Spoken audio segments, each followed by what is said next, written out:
Welcome to Psychoanalysis You, the official podcast of the American Psychoanalytic Association.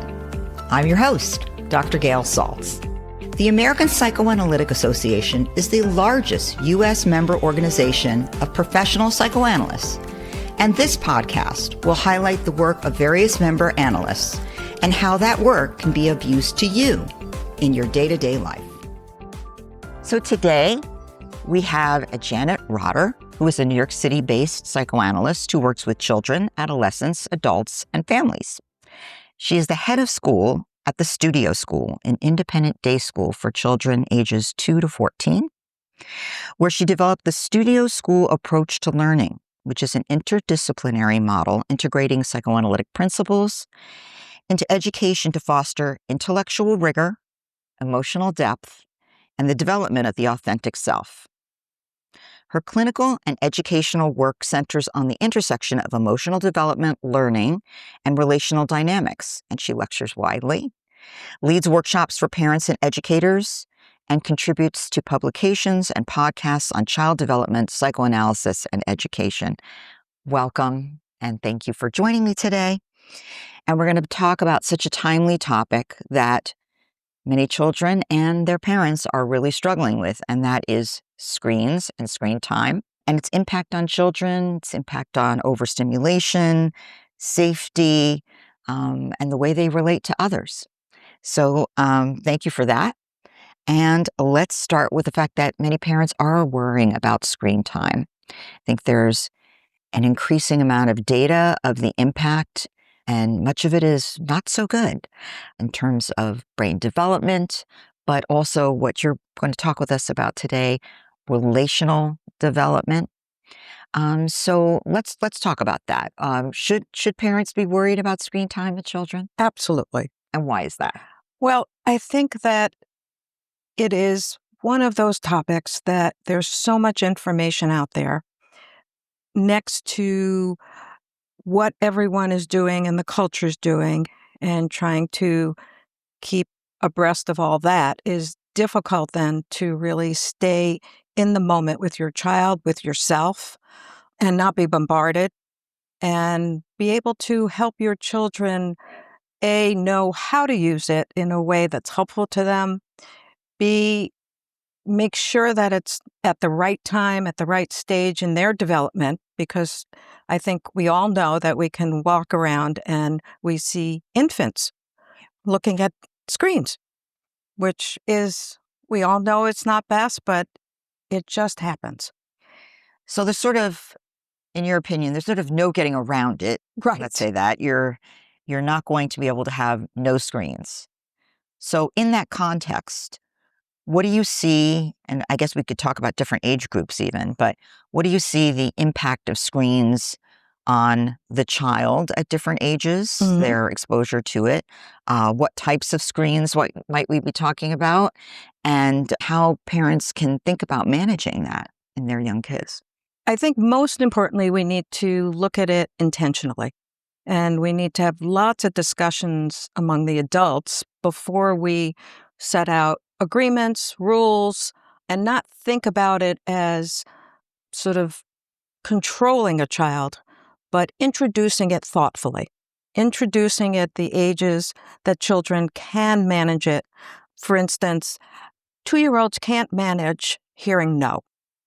And so if you're going to allow your 2-year-olds, 3-year-olds to use screens whenever they want, you're going to get into a lot of battles about then turning it off. And then that becomes the issue, rather than thinking about what are the best moments, what are we going to put on the screens that are helpful to children. I mean, language development, its research has shown you really should not be on the screens before your language is developed. It really does have an impact. And then what kinds of things are you going to have there so that it's curated by you? Yes. So that's interesting. So before a child is really speaking in full sentences, I assume we're talking about basically in the sort of 2-ish range. Of course, screens are around, right? Parents are using screens. They see it around. When you say it will delay language and have an impact, I assume, on their vocabulary going forward. What sorts of things are causing that to happen? What is it about the screen time? The relationship. Children learn through a relationship, not through a screen. Okay. And so it really needs to be held off so that the relationship between the parent and child and their caregivers and their peers and their teachers are all helping them develop that language. Okay. So, in other words, if a parent is replacing their time, that's the issue, right? If a parent is replacing time that they would be talking with their child about nothing or about something, whatever it might be, they're cooking in the kitchen and they're saying, and then you know, whatever. But instead, they hand their kid a screen. Therein lies the problem. And or they're on the screen the whole time. I mean, the number one complaint of children is, I can't get my parents' attention. They're on the screens all the time. Wow. Okay. So parents have to be aware of themselves. Yes. Which is... And children learn what they live. So it's really important that people think about when they're going to answer their emails, that they, during family time, that they are not having their screens and that they're not a substitute for being with another human being. So this could be the screen on their phone, the screen on the computer. It doesn't really matter what the device is. Yes. That could be game playing for all that. Yes. It's really the quality face-to-face time without a screen in between either of you. Okay. And then how should parents, so the relating in that sense is about not just the emotional bond, of course it is about that too, I assume, but about the verbal communication back and forth and the modeling that they're doing. Yes. And are there other dangers for the child being exposed to the screen from your vantage point at too early an age? Well, it does affect their attention, it affects their learning, and it's just not the same as a real experience and for the child to really explore and discover things on their own. So you run a school. Yes. For the younger kids, kindergarten and, those young lower school years, a lot of schools are introducing screens, using screens. I have held off for decades. Parents would come and say, well, do you teach computer? I said, you're not going to need to teach a lot. Yes. And using a screen. They teach me, and we need to be interacting and having experiences rather than having a substitute for that interaction. And so we don't introduce any screens, smart boards, anything until they're in middle school. Okay. And even then, I keep it to a minimum. So you would say, as a psychoanalyst, it's really important during those years, even up through fourth grade, that this is about the teacher direct interaction, verbal interaction, and making that relationship with the child. And the children need to interact with each other. So that's a great point. How does this impact child-to-child, peer-to-peer social interaction, where they're learning how to be sociable creatures, and they're learning empathy, and they're learning how to be a good neighbor, as it were, right? Something that today, boy, we really hope kids are learning. What do you feel about screen time and the impact on that peer-to-peer interaction? Well, it's important to learn that in the presence of adults, not for adults to take over, but to guide them when there are conflicts, when they're creating things, when they're in the situation together. With a screen, and we all know there's roadblocks, there are all these games that they play between each other on the screen, and they're not moving physically. They're not seeing each other. They're seeing each other through a screen, so they're missing a lot of social cues.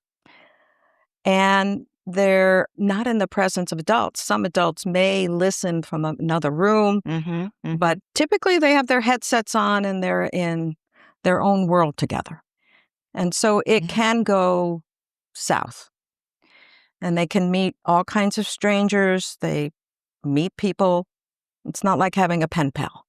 So there's a safety issue. Yes. Who are they meeting, and do they have nefarious other interests Mm-hmm. in children? So I think plenty of parents have been hearing about this Sure. on the news and bad things happening. But you bring up a really, really important point that I wonder about. I'm sure many people wonder about, which is the importance of body language and social cues when you are behind a screen. Yeah. So can you talk some more about that? About whether we're talking about kids who, instead of getting together and playing, are just texting each other, or are playing a game but it's online, or it's interaction about Instagram or whatever it might be. Yes. That I'm very aware, and I'm sure many parents are aware. Their child will say, "I spoke with," or "I had a conversation with," Jimmy or Jane, but what they mean is actually they texted. Yes. But to them, it's one and the same. And the texts are not full language. Correct. Their texts are emojis, their texts are, a few letters. And it's so important to have those in-person experiences, because you do miss out on the intention of the other person. People misunderstand, people jump to conclusions. So I can't stress it more, that it's not a real interaction. Do you think that this is impacting the ability to grow into an adult that has the social capacity you would hope an adult would have, that will ultimately have a relational capacity that you would hope they would have, and that, sort of the biology side, right, is, are there windows of development where it's really important you have that happen at that time, or some of that is lost, maybe for good? I think there are windows. However, I think it has to happen during each developmental phase, Hmm. because as you grow, your ability to socialize, your ability to have relationships and really deepen them has to be done in person. And I find with young teachers, they're having difficulty relating in a real way, making those relationships with children and their, colleagues. Hmm. Not all of them, but you can see that it has an impact. Hmm. They much prefer to text all the time, to just dash off something rather than say, "Can we sit down and talk?" As a psychoanalyst, do you have thoughts about why is that? What is the huge draw to operate via a screen versus in person? Because of course you're also hearing a little bit of a backlash, in sort of the 20 somethings, 30 somethings who are out there dating and looking for somebody, Hmm. that, maybe all this app stuff hasn't worked out so well and they need IRL. They need in real life. What from your perspective is drawing in young people so quickly to this mode of operating, as opposed to in real life, when that maybe actually isn't the better way to go? Well, I think there's been a delay in their ability to attach, separate, form relationships, and sustain them. Hmm. It's really that ongoing relationship that you're going to learn from. Just like young children learn through play, Hmm. it's really through conversation, it's through having disagreements, having misunderstandings, and then repairing them. You Hmm. can't do that with texting. So the reason that they prefer it, is it because it seems less scary, it's less hard, It's protective. it's protective, Yeah, yeah. it is less scary. So this is sort of a maladaptive defense mechanism to Yes. the, need to relate, That, really, yeah. and learn relating, Hmm. as hard as that is. Hmm.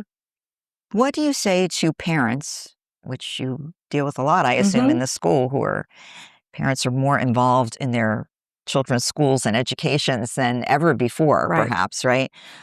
Are there things that do you educate parents? Do you have a conference for parents? How do you talk to parents about what they should be modeling at home? Well, it's important when I talk to parents that they not get get stuck on how many hours should my child be on a screen. Okay. Because they get stuck on the quantity rather than the quality. Okay. So that's the first step. That's the first thing. So, I mean, do you say limit it? It's not my way to say limit it, because I think that when you start limiting something, you're just causing someone to want it more. Okay. And so it's how you talk to the children. Give us an example. Okay. What would you say? This is how I would talk to your child. All right. So I think the way I would talk is to first find out what they're doing on the screen. Be interested in what they're doing. What are the games? What are the apps? What friends are they on with? And then talk about their friends first rather than them, so they don't get defensive that you're trying to do something and control them. And then after you know about it, be interested. Stay in touch with it. Play with them. Find out what's on there, and maybe even introduce some things that you think they would enjoy. And then begin to help them learn how much time is helpful to them. And that's going to take months. But if you keep that as your mission, that you're going to find out, because every child's different, every personality's different. There are children that tend to be more obsessive, children that can hear no, children that can stop when it's time to stop. And to know that one size does not fit all when you are helping your child really get acquainted with what's best for them. And that's the goal. What's best for your child, for your family, and how can you help them lead a balanced life? And that includes the parents. As I said before, if they see you all the time on your device, whether it's a phone, whether it's your computer, and they're going to say, well, you're doing it, why can't I? And then it's a double message. Because kids will do as you do, not as you say. That's right. And what do you say to parents about what is quality when it comes to if the quality matters at least as much, if not more, than the quantity? What is quality as far as a psychoanalyst is concerned, and relational development? What is quality screen time? Well, it's a combination of things that are interesting intellectually, creatively. There's some really interesting things you can do. I mean, it's a tool.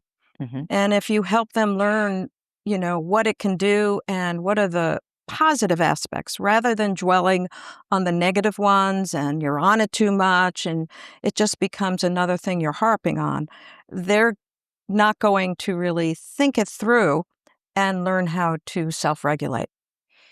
So, again, as a psychoanalyst, what you're saying is the most important thing that hopefully a parent is imparting is that they can really know who their child is on the inside, and that they help their child really know who they are themselves on the inside. Right.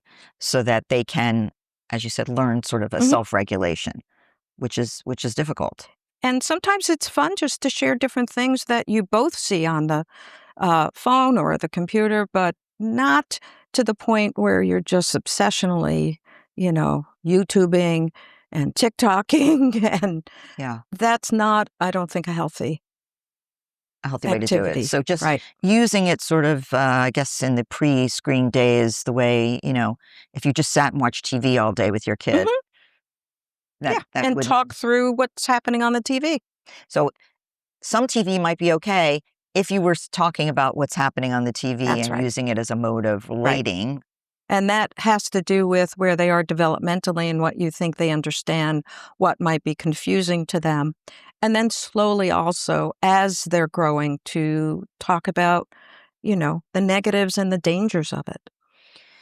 So along the way, even at an early age, you think parents should really talk to their kids about the dangers of screens? I don't think before the age of about 10, 9 or 10. Okay. Because otherwise you're just, frightening them, and they're not getting, to develop and use it in a way that's helpful. Because before that, you really need to be closely monitoring, and after that as well. There are ways that you can go through your child's devices and really make sure you put on their iPad or on their phone what they can look at. So you definitely would recommend only allowing on their device with parental control, Yes. obviously. Yes. Things that you have deemed safe, and you would look at them at periodically, Yes. at least, to make sure. And so talking to a child pre-10 about, for example, stranger danger Yes. is something that now has come to the screen. I know. So it's important that you talk about it in real life, in real experiences, as well as on the screen. Mm-hmm. That it doesn't become just about what happens when you're on the screen, even though we all know that it is, bombarding everybody, including adults. Yes. What about the parent or the adult who says, wow, I think I do have a problem. I'm obsessively on my screen and I'm having trouble stopping. Mm-hmm. What would you recommend for that parent?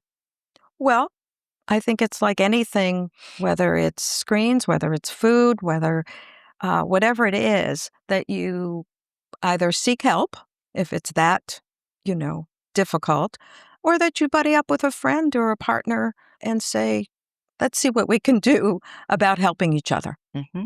And talk through, look at your day, decide when you're going to look at it, Mm-hmm. and see if you can develop your own self-control. Mm-hmm.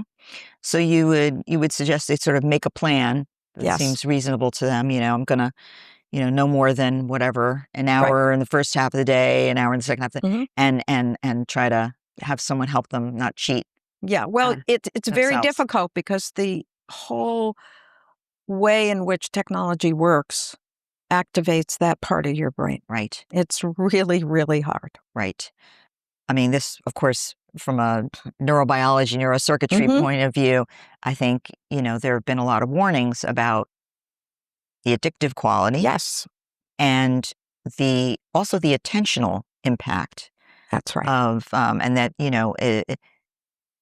know neurocircuitry, you use it, it becomes stronger. You don't use it, it becomes weaker due to the plasticity of the brain, which is the most active during childhood. Yes. And so the concern about, looking at something for 30 seconds and then the next thing and the next thing is having an attentional impact on children. Do you talk to parents about that? Do you talk to children about that? I do talk to parents about it, and I do find out from children. I often have group conversations, and they're so aware. You'd be surprised how aware they are of what effect it has. They'll talk about not being able to stop. They'll talk about, the fun things. They'll talk about the things that, one child had asked, what are the pros and cons? And he talked about how someone can come get you and find out where you live. And, so they're frightened. They are, because they do know. They know. Okay. So they have been, you find a lot of kids really have been educated. Yes. And they should be educated. Absolutely. And you find parents wanting to know what is the safer thing? What is the better thing? What is the better thing for development?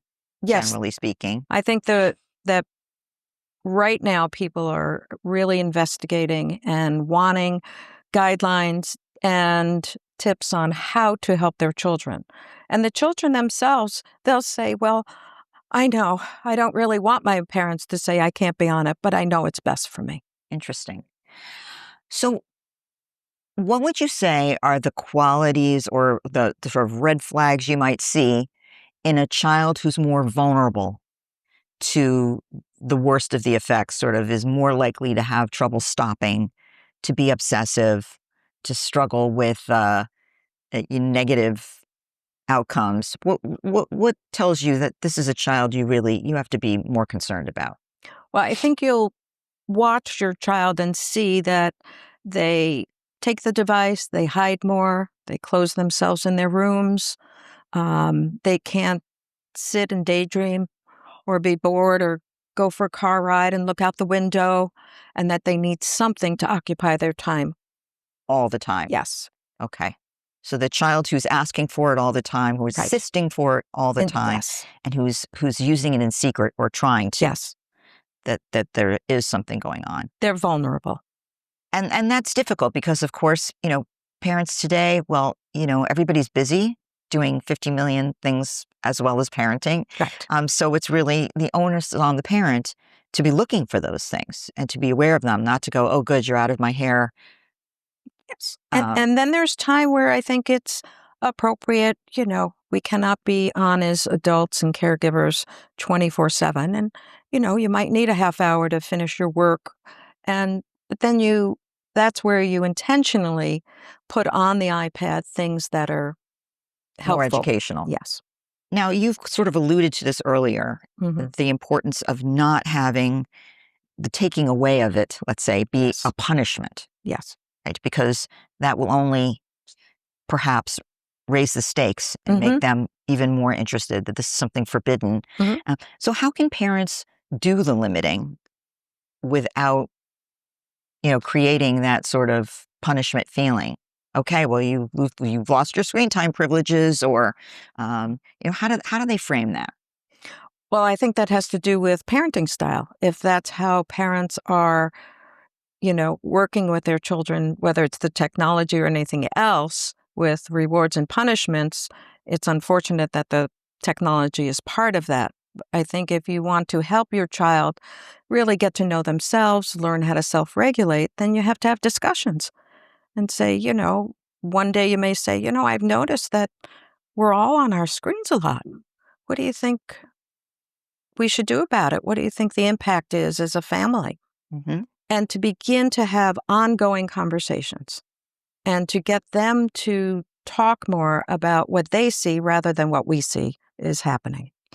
So as mental health professionals, we're trying to help parents have question-based conversations where we're telling our child we want to know what they think, and we want to tell them what we think, and that we use that as a mode of sort of not having it be a cut and dry, bad, good, black and white kind of conversation. And for the child who's losing it, tantruming I can't have. What is your take on that? In terms of what to do? Is that a sign that you haven't been having the fruitful conversations, or is that a child who maybe, not their fault, not your fault, but this, as you pointed out, screens are highly addictive. This is a child who's now struggling with their dopaminergic system. Yes. Telling them, that's right. I gotta have this.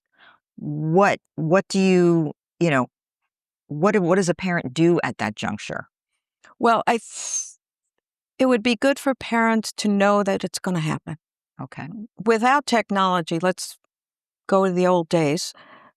Children had tantrums all the time. You go to the grocery store, they wanted to buy something, the toy store. It's expected. And it's how we as parents keep ourselves calm. Yes. And contain and hold them while they're going through it. But it does indicate that we need to perhaps not allow so much time on the computer or the iPad or the phone, because having so many repeated tantrums is then also affecting the neurobiology. And that's not helpful. So, then as a parent, you begin to feel, just helpless. And then they're in a cycle. So it's very important that, parents know they are in charge and that they're the ones who have to make those decisions. It's not up to their child. Even though you're having discussions, you're still the parent. Much of the screen time today, unfortunately, has a lot of aggressive material in it. Oh, yes. Some violent material in it, sexual material in it. How do you advise parents in terms of, first of all, does this impact their child's mode of thinking and subsequently their child's behavior? Absolutely. And I think they have to preview anything that their child is going to be viewing. And they have to understand that actually if their child is viewing it, their child doesn't necessarily understand. And even if you tell them understand, yes, that it's affecting them. And this is where it's so important, I think, that we're psychoanalysts sitting here. Unconsciously, it's affecting them. In other words, even if you were saying to them, well, we would never hit like that, or we would never, this is, not the way to behave, so to speak. Well, if they're watching it repeatedly, it is affecting them, even if it's not in their consciousness. That's right. And they get very aroused, and they have the memory of seeing it and the feeling of it, and they can really go out of control themselves. Can it be traumatic watching screen material for a young enough child who's seeing something inappropriate? Absolutely. Mm-hmm. And the outcome of that kind of trial for a child is what? Well, I think that will affect them as they grow, as they are relating to others. You can watch children playing and acting out things they've seen on the screens, and then seeking out more and more aggression or sexuality or something that's heightened. And so we call that a repetition compulsion. Yes. The need to that's right. repeat in an attempt to work through, but not. However, there's no one helping them work it through. Right. And so it's just constant repeating without someone helping them and also shielding them. And from their own impulses and from their... Yes. And their own instinctive needs. So it's really, I think when this is hard sometimes for parents to understand, right? It's really normal to be drawn to this type of material. And it doesn't mean there's something deviant about their child, but that exposed when they are really not ready to process such material and understand it in a certain kind of way can really be very overwhelming. Yeah. It's very different if you go to a horror film and, you can cover your eyes, you can, cover your ears. This is just at you all the time. Yeah. And so and those are the things children are working through, what frightens them. And an adult who sits in a horror film can say, this is exciting to me because it's like taking a risk, but I'm totally safe because I'm sitting in my seat. Right. And I know that. But for a child, they may not know that. And there's a fine line with reality. Sometimes they don't know what reality is versus what's on the screen. So if your child starts behaviorally or in play, acting out things that you're like, oh, what is that about? What would you tell a parent to be? In other words, a child is acting out something sexual or acting out something violent, shooting things and destroying things. How can a parent try to investigate what is happening there? Because sometimes parents aren't aware what their child is watching. And actually, case in point, and this is another thing you might talk about, is, children go to another child's house. Yes. And the parents don't have the same rules. The parents, and this has become a whole social issue for parents. Before my child goes to, should I ask? Should I say, hey, my child's not allowed to watch XYZ. Please don't let them, which of course can stir a whole, are you judging my parenting that I allow my child to watch? Do you have any guns in your home? Are they secure? There are lots of sort of safety questions, but this has become one of them. What is my child allowed to do or not allowed to do in terms of screen time? Then what happens at another child's home? And did they get exposed to something that then you see behaviors? So how can parents, that's a toughie, I think. That's a very difficult. Yes, it is. However, people before the technology were always exposed to things. Right. And went over to people's homes or in the street, So it's more not about the technology and exposure, but how do you work with your child to see where they are developmentally, to see what's happening that is having an imbalance in their life? Do they play it out once or twice, or is it continuing for weeks and months? Okay. So it's the amount, it's the stickiness of it. Yeah. Does it stay there? And it's your child's ability to process it or not. And if you see that your child is overwhelmed in processing it, you may decide to seek help. You may decide to work with them in a way that you play and see what comes out in the play. And see so if you playing can with your help them. child, which is Yeah. actually what a psychoanalyst would do Exactly. to understand Right. their thought process and help them rework and understand their own thought process, is something you can do at home. And when you say, is your child overwhelmed, what would you be seeing? I mean, maybe, some regression in developmental milestones that they'd already accomplished, sleep difficulty, they can't separate from you. What would you... Dreams, scary dreams. Scary dreams, Yeah. more nightmares. Yeah. And waking up and being upset about It them. may affect their eating. You watch their daily habits and see, are they withdrawing more? Socially, Yes. and Are they family. Yes, and are they seeking the children or house they might have seen it in more often to, be able to see it more? There's either extreme that can happen. Yes. So they might become overly clingy. Yes. Or remove themselves. And parents would probably wonder, well, so I've got a child who's really, this screen situation has become difficult, traumatic, overly obsessive, or something was seen or witnessed or engaged in that has been really traumatic for my child. And they seek out a psychoanalyst to intervene. What do you do? What does the psychoanalyst do with a child to help them in treatment? Well, in treatment, they would play with them, they would talk with them, and again, first establish the relationship so that the child feels comfortable it's not going to come out immediately, but over time, they will reveal what's on their minds. And is it in the revelation that the psychoanalyst helps that child to have an insight about that? What's transpiring that helps the child to sort of, consolidate and feel that they can move on from this? Not that it's gone, but that they can understand it in a way that they no longer feel symptomatic, basically. Well, through the talking and playing, they would intervene and speak with the child so that they have some emotional and intellectual understanding of it and ways in which they can cope. If a child seems to be struggling in that way and comes to you, do you recommend that the parent also get treatment? I recommend that you see the parent on a consistent basis and then see if a parent needs the treatment, but they need to work simultaneously with you as a therapist.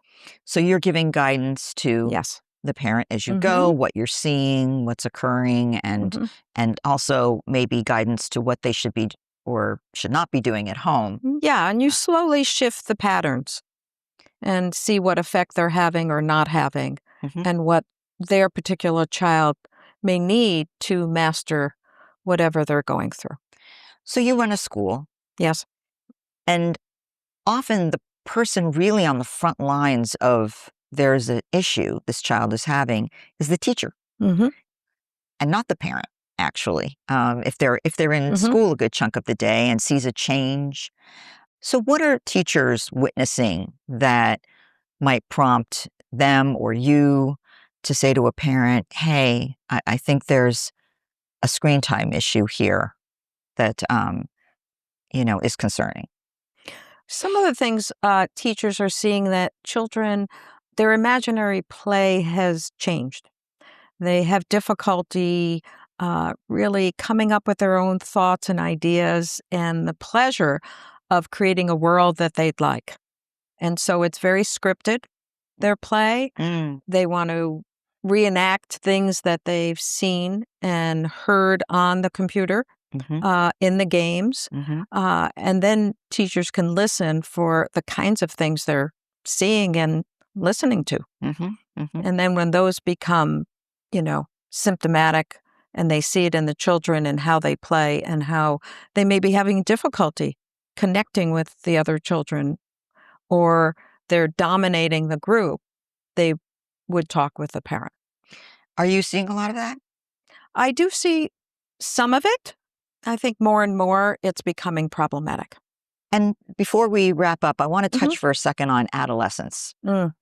Because I think that's more difficult. Oh, very.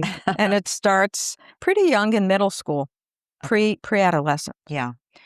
where So, the group becomes the right. end all be all, and that they're supposed to, Because I hear many right? mental health professionals Mhm. talking about sort of you don't want a child who's not at all on social media because that's indicative, right, of a certain Mhm. kind of withdrawal or not participation with Or peers and so on, anxiety with or peers. anxiety with Right. peers. But you also don't want a child who is overly engaged with social media, this sort of Goldilocks place that hopefully your adolescence Mhm. lands. But I think that's very difficult. Mhm. So what do you say to parents of middle school children in terms of advising them how to help their middle schooler land in a better spot? Well, in the same way you have to help young children, 2 and 3, they're beginning that stage where it's a reworking of early childhood. Hmm. And so you need to be really, really involved. They have an idea. Really involved when they don't want you to be involved at all. Exactly. I know. Yes. So That's the how do you hard do part, that? That's where a they're beginning to tune you out, where they want to separate from you. It's another separation phase. hmm And and you so, want them to separate. yes, but not into screenland. So it's saying you may be separate, Mhm. but in real life, Yes. sorts of separate and still restrict which apps they can be on, which social apps they can be on, have some knowledge of what's going on by conversing with them Mhm. about it. And would you advise a parent to sort of be able to look? This is a That's a big big issue, topic. big issue, It's a big topic. right? In Should they be term able to have their private life, or are you spying, as it were? Well, I think that also speaks to the particular relationships parents have with their child that were evident earlier on. And Mhm. so earlier, if you're not really helping your child feel comfortable talking to you about anything that's on their mind, Right. and they're beginning to, pull away because they don't want to either be controlled or they want to do whatever they want, you're going to have difficulty in that phase. Mhm. Uh, and having privacy is not the same as being the parent. And yet, Mhm. looking at every single thing that children do is also not helping them separate. Mhm. It's the same as, I tell parents it's their backpack. Whatever is in their backpack, if they want to show you or they want to show you their homework, they will. Mhm. And if not, then we have to discuss why they never want to show you those things. Mhm. And so there are deeper underlying issues. And then at the same time, you have to balance out what's safe. What's safe, right? And also, are they setting themselves up for a lot of difficulty in their social life? Because I can tell you, I've had many, many hours of middle school children and parents and what they begin to do at that age. Mhm. They don't have the ability to control their impulses. Mhm. So anything they think, they just put it out there. So parents really have to understand that developmentally, right? Yes. This is a high impulse time without a fully Mhm. developed frontal lobe with Right. judgment and consequence, and that therefore Yeah. they're risky. Yeah. And Very risky. And it stays on the telephone, on the computer, in those apps that they so freely use. so the risk is there, Mm-hmm. and the parent has to be continually talking about Yes. what's happening and those potential risks. And again, not coming from that, Lecturing. yes, the lecturing, the controlling, but being interested. Mhm. And really, this goes without technology when you move into that stage of development, that you're going to be accepting and not judge and really help your child just talk. So one highlight the theme throughout Mhm. is the importance of a human's fantasy life and their capacity Mhm. to develop that, appreciate that, utilize that. And one thing you're really highlighting is the screens take away from that. And they could add to it if it's intentional, if you're involved with your child, you know, sharing photos, talking to people around the world, your family, your friends. It's nothing like it. Mm-hmm. It opens up a whole nother world that's positive. So it could be a stimulus for interesting fantasy. Yeah. But only if you have downtime to have fantasy as well. Oh, absolutely. Absolutely. Well, this topic isn't going anywhere anytime soon, so I really appreciate you joining me today to discuss this and to discuss it from a psychoanalyst point of view. Thank you for listening in today. We at the American Psychoanalytic Association hope to introduce you to the many ways psychoanalytic thought affects the world around us, and especially you, through this podcast. We would love to hear your thoughts, questions, and requests. If you haven't already, please subscribe to this podcast on your favorite podcast platform. Follow APSA on Instagram, Facebook, LinkedIn, or X at psychoanalysis_ with the hashtag APSA podcast. And feel free to send a question or comment. You can find more information about the American Psychoanalytic Association by going to www.apsa.org and listen to more episodes and find bios of our guests online at apsa.org/podcast. If you found this episode useful, please share with a friend or colleague, and we will be back next month with another episode of Psychoanalysis and You. I'm Dr. Gail Saltz, and it's been my pleasure to be your host of Psychoanalysis and You. And now for some Freudian quickies. You sent in your questions for an analyst. I grabbed an analyst with an answer. Till next time.